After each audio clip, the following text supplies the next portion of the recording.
ওই যে মেয়ের ছোটো মেয়ের আজকে জন্মদিন আছে, ফ্রাইড রাইস হয়েছে। আর এটা হয়েছে সয়াবিনের মানে মশলা দিয়ে ভাজা, সঙ্গে ফুলকপির ভাজা, এটা গাজর ভাজা, কাঁচকলা ভাজা, আলু ভাজা, বেগুন ভাজা, সঙ্গে বাঁধাকপির চচ্চড়ি, এটা সয়াবিন চিলি। আর এটা আমার শ্বশুরমশাই বানিয়েছেন কি পঞ্চরত্ন সবজি দিয়ে মানে পনির দিয়ে একটা নতুন মানে আইটেম বানিয়েছেন, আমি জানি না।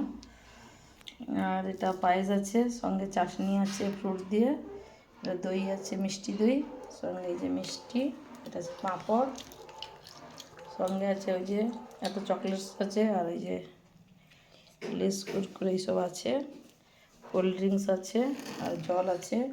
মেয়ের আজকে এটা দুপুরের খাবার, আজকে চিকেন ছাড়া সে কিন্তু খাচ্ছে, বলছে আমি আজকে খাবো না, চিকেন নেই।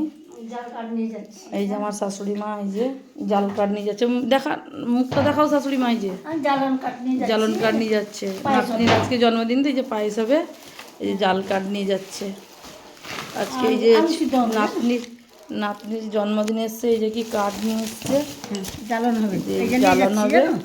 আর সঙ্গে এই যে আগে খেয়ে নিয়েছে, এই জন্য মনে কষ্ট হয়েছে, ভিডিও হয়নি বলে। এই যে শ্বশুরমশাই দাঁড়িয়েছেন, যে যার কাজে ব্যস্ত। এখনকার মতন রাখছি, আপনারা কমেন্ট করে জানাবেন কেমন লাগছে নিরামিষের খাওয়া দাওয়া।